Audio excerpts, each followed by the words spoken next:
নমস্কাৰ, মই কুমাৰ স্নো। আপোনালোকক জনা পাই কিছু সুখী অনুভৱ কৰিছোঁ যে মই কিছুদিন আগৰ পৰাই এটি গীতৰ কাম কৰি আছিলোঁ। মন পথাৰত নামৰ গীত এটি। এতিয়া গীতৰ অডিঅ' ভিডিঅ'ৰ কাম সম্পূৰ্ণ হৈছেহি আৰু আজি মোৰ YouTube channel Kumar snow musical চেনেলটিত উপলব্ধ কৰিছোঁ। গতিকে আপোনালোকে চাব আৰু আমাক জনাব কেনেকুৱা পায়। আৰু আপোনালোকৰ মৰম আশীৰ্বাদ অবিহনে আমি আধৰুৱা। গতিকে আপোনালোকে কিছু সহায় দিলে আমি আগন্তুক দিনত আৰু ভাল ভাল কাম আপোনালোকক উপহাৰ দিব পাৰিম। গতিকে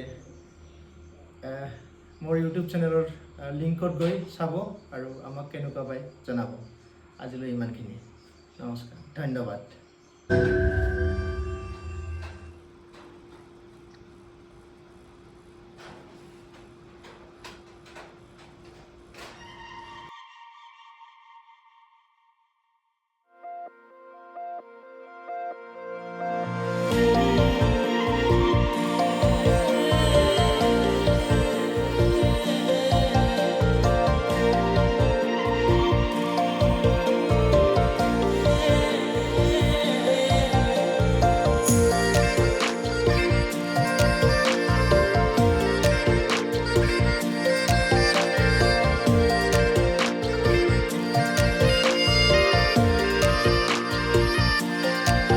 ভাল পাওঁ বুলি আছা